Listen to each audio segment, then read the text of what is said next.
Þá ætla ég næst að bjóða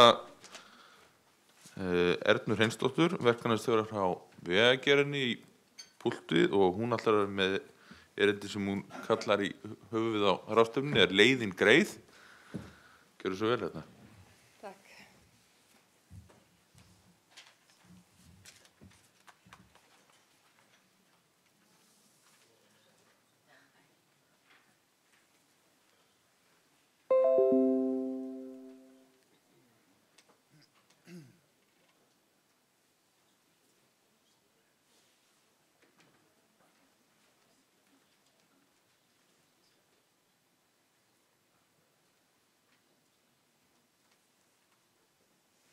Svona.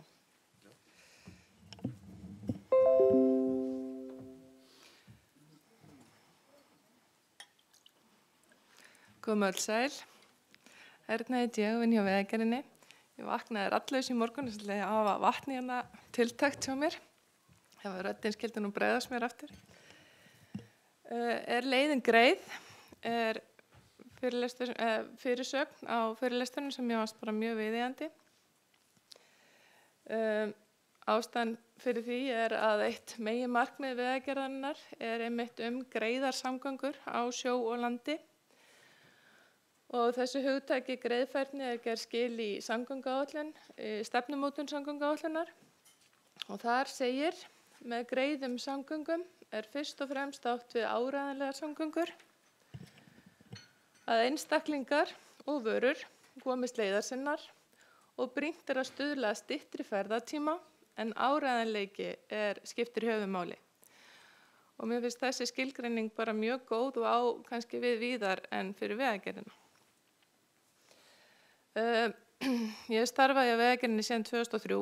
Áður en að ég kom til Vegagerðina þá var ég hjá sveitarfélaginu hjá Hafnarfjarðarbæ. Og þar kom ég fyrst að því sem við þá kölluðum aðgengi fyrir alla og þá var það Reykjavíkurborg sem hefði frumkvæðið að því að útbúa þessar niðurtektir sem við þekkjum flest í dag umhverju okkar. Þið sjáðu þarna ljósmyndina eftir Borgartúni. Reykjavíkurborg hafði frumkvæðið þessu og að þessu unnu líka verkfræðistofan Hnit og landslagsarkitektinn Kjartan Mogensen. Og við litlu minni sveitarfélögin á höfuðborgarsvæðinu við fylgdust mjög náið með þessu og tileinkuðum okkur þessar lausnir. Og ég held að sé óhætt að segja að þetta var þannig fyrir og aldamótin, 95 held ég við höfum byrjað að gera þetta. Þetta var unnið með á samtíð þegar við vorum að gera 30 km hverjum fyrst. Og þessi lausn skipti sköpum og þarna fór fólk loksins fyrst að hugsa hvað þetta var fyrir nokkuð. Áður vorum við bara með 10-15 cm kanta allstaðar. Þannig að Reykjavíkurborg á hróskili fyrir að hafa tekið af skarið með þetta. En þetta að sjálfsögðu barn síns tíma. Já, ég ætla að bæta því við að eftir ég kom til Vegagerðarinnar að þá hef ég orðið mjög vör við það að minni sveitarfélög út á landi sem hafa ekki mikið mannskap og ekki mikið fjármagn heldur að þau hafa leitað til Vegagerðarinnar og spurt, eigið þið ekki svona lausnir fyrir okkur? Og við höfum því miður eigum það ekki en höfum vísað þeim á þessar lausnir borgarinnar.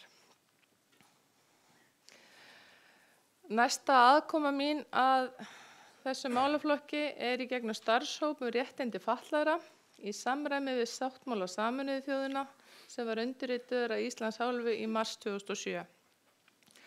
Og þessi mynd hefur ekkert með þann starfshóp að gera. Ég setti inn nokkrar svona myndir til þess að minna okkur á hvað það mikilvægt að við höfum einhverja reglur og staðla að fara eftir. Og þó að þessar myndir sem ég fann hér og þar á vefnum og þær voru yfirleitt sett fram sem einhver brandari og þá þetta náttúrulega bara alls ekki fyndið. Þetta grafalvarlegt mál. Og afskaplega sorglegt fyrir þá sem verða fyrir því að koma að svona stað og það búið að leggja í þetta pening og hönnun og eitthvað og svo niðurstaðan svona. Þannig að það alveg ljóst að þörfin til staðar fyrir samræmingu og reglur og eftirlit.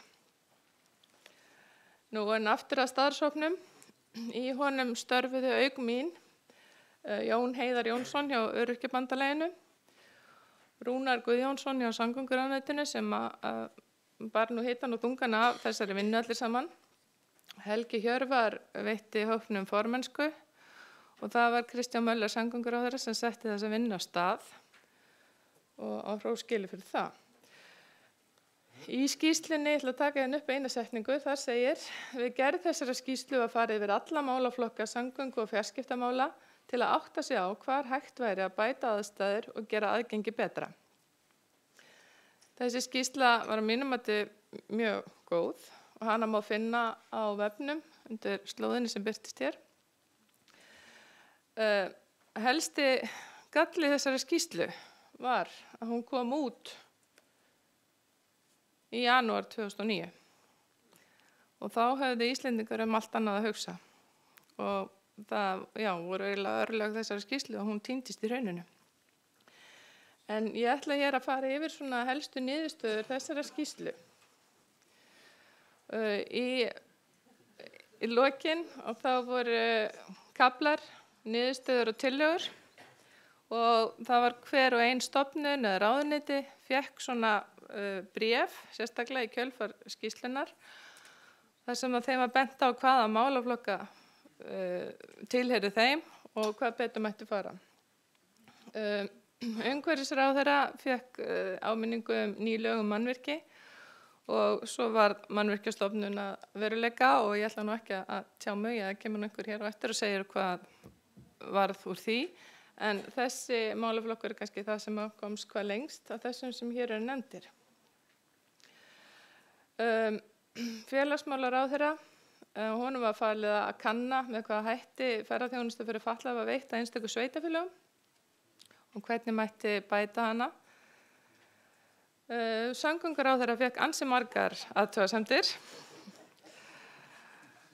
og það var einmitt eins og kom fram í tvígang að skoða Evrópureglugerðir og hvaða mælikvarðar væru nýttir þar og að útbúa þá mælikvarða fyrir Ísland í framhaldi af því. Og hópurinn gerði það að tillögu sinni að samgönguráðuneytið setti fram mat á stöðu aðgengismála í mannvirkjum tengdum samgöngumannvirkjum ríkisins. Það held ég að væri mjög brýnt að fá slíka samantekt. Og svo var samgönguráðherra falið að minna sveitarfélög á skyldu sínar gagnvart ferlimálum fatlaðra og ferðaþjónustu fatlaðra. Og jafnframt var í þessari skýrslu, það voru svona viðbótaratriði, að þetta hugtak sem þá var hönnun fyrir alla, algild hönnun í dag skils mér, að aðgengi verði haft að leiðarljósi hvarvetna sem að samgönguráðuneytið kemur að málum á samgöngusviði. Og öðru lagi að lög og reglur og vinnureglur verði allar teknar til endurskoðunar. Þetta var kannski svona helsti vankanturinn að tekna til endurskoðunar því að kannski voru það bara ekki til. En þá væntanlega hefði það komið í ljós. Og þarna er nefnd dæmi sem þverun þjóðvega, gerð göngustíga og binda þessar útfærslur í staðla til að tryggja einsleitni og bæta aðgengi. Að lokum sagði svo í skýrslu hópsins að það þyrfti að tryggja aðgengismál að stofnunum og ráðuneytum þannig að sómi væri af og þar held ég að við höfum nú aðeins bætt okkur en ég er örugglega ekki best til að dæma það. Ég hafði pínlítið gaman að því þegar ég fór að rifja upp skýrsluna fyrir þetta málþing að frá því að hún var rituð þá eru þarna 2 málaflokkar sem hafa verið mjög mikið í umræðinni hjá okkur og annars vegar eru það hvíldarútskot við þjóðvegi sem á þessum tíma var lögð mikil áhersla á. Síðan þá hefur ferðamannastraumurinn bara aukist eins og við þekkjum og áherslan á þessi hvíldarútskot og áningarstaði hefur orðið gríðarleg. Við erum búin að gera fjöldamargar skýrslur og úttektir hvar og hvernig og erum enn að því þetta alltaf að líta út. En það vantar bara peninga til framkvæmda. Og svo var jafnframt talað að göng- og hjólreiðastígar, það þyrfti að gera svona staðlega þá og samræma útfærslu. Og frá hruni þá hefur verið gríðarlegt átak í göngu- og hjólastígum hérna á höfuðborgarsvæðinu en staðlarnir eru í rauninni ekki til. Hvarvetna sem að við kynntum þessa skýrslu eða vinnum við hana eða sóttum okkur upplýsinga mættu við einstakri jákvæðni. Fólk hafði mjög mikinn áhuga á þessum málaflokki og allir vildi leggja sitt á vogarskálarnar. Þannig að það vantaði ekki. Og skýrslan hún varpaði mjög góðu ljósi á stöðuna á þessum tíma og hver bæri ábyrgð á hverju sem var kannski ekki alveg ljóst allavega á þeim tíma. Og það var alveg ljóst að vinnan við þennan málaflokk hún mjög víða og öll ráðuneyti og stofnanir fengu erindi þau atriði sem að þeim snéru. En hún sjálfsögðu barn síns tíma þessi skýrsla og margt hefur gerst, sérstaklega hvað varðar hugbúnað, stækkanlegt letur og ýmislegt svoleiðis. En annað stenst tímans tönn og varpar ljósi á stöðumála. Og aðeinslega ljóst að hrunið tafði þarna fyrir framgangi. En mér þætti afskaplega gaman ef að þessi skýrsla yrði endurskoðuð með við þessi bráðum 10 ár frá því hún var rituð og gert átak í því að nálgast þessar stofnanir ráðuneyti aftur með þau áhersluatriði sem að þeim snéru. Og ég held að það sé bara tímabært að gera það núna. Langaði að segja ykkur frá því að því að við tölum svo mikið reglur og staðla hér og það sem snýr að vegagerðinni að það var ekki fyrir en 2015 að samgönguráðherra, sem ég kalla samgönguráðherra, minn málaflokkur, innanríkisráðherra, samdi reglugerð hönnun þjóðvega sem opnar eru almenningi til frjálsrar umferðar. Og það fyrst þá sem að vegagerðin fær samþykkt með reglugerð að veghönnunarreglur séu ígildi reglugerðar.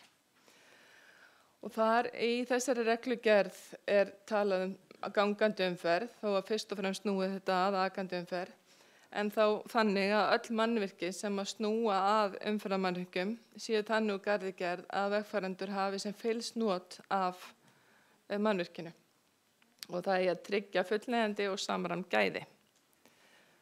Þetta var mikið framfara skref fyrir okkur og kannski ekki margir sem áttuðu sig á að þetta var aldrei til staðar. Það fyrst núna sem við getum gert þessar reglur og þá aðeins fyrir það sem snýr að þjóðvegum.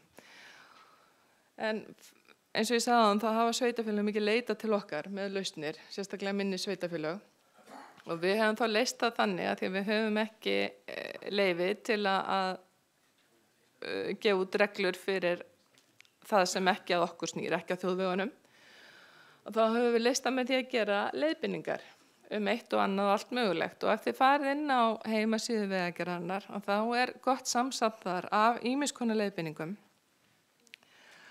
Þetta hérna eru leiðbeiningar gönguþveranir sem eru til 2014. Þetta var svolítið erfið fæðing en mjög nauðsynlega því að sveitarfélögin og lögreglan og ríkið við erum öll vör við að það var hver að gera þetta á sinn hátt. Lögreglan alltaf að reyna að benda okkur á lög og reglugerðir en samt gerði bara hver það sem honum hentaði og kannski gaman að því að fólk frjótt í hönnun en það var ekki alltaf kannski það sem að þurfti til, ekki það sem var nauðsynlegt. Þessar gönguþveranir voru unnar í samvinnu við Reykjavíkurborg og að henni komu lögreglan, samtök sveitarfélaga og fleiri aðilar. Þannig að við teljum það mjög mikilvægt að við svona leiðbeiningar að þá sé hvað víðtæk og sátt þær og það tekur oft tíma að ná þeirri sátt fram og leita til sem flestra aðila.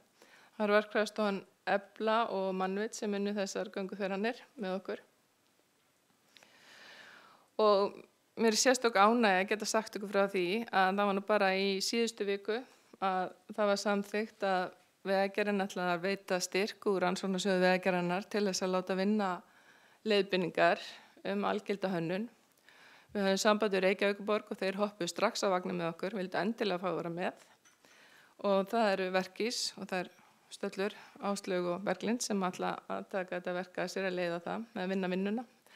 Í stýrihópnum verð ég ásamt Helgu Aðalgeirsdóttur í Vegagerðinni og fyrir hönd Reykjavíkurborgar verður Stefán Finnsson og Edda Ívarsdóttir.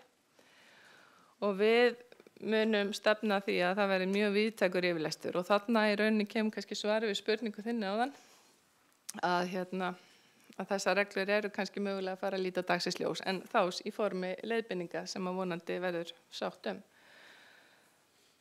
Þannig að þetta erum við að vonast til að verði helst 2018 til á Vegagerðarinnar leiðbeiningar þá tæknilega lausnir sem snúa að algildri hönnun í útiumhverfi og tengslum við þjóðvegina. Þetta verður mér lokaorð. Takk fyrir það.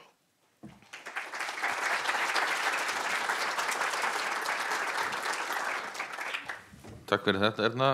Ég ætla kannski að fá að koma með það eina komment varðandi skýrsluna að ef hún endurskoðuð að þá væri gott að setja inn einhver ákvæði af því að við veit að það tilheyrir að hluta til undir ykkur varðandi almenningssamgöngur og svona bara sem eitt dæmi ef að ferðamaður kemur til landsins að þá minnst á ferðamenn áðan þá hefur hann engan annan möguleika heldur en að leigja sér bílleigubíl sem auðvitað mjög margir gera en ef hann vill það ekki þá hinn valmöguleiki að taka leigubíl frá Leifsstöð því allar rútur eru óaðgengilegar til höfuðborgarsvæðisins. Takk.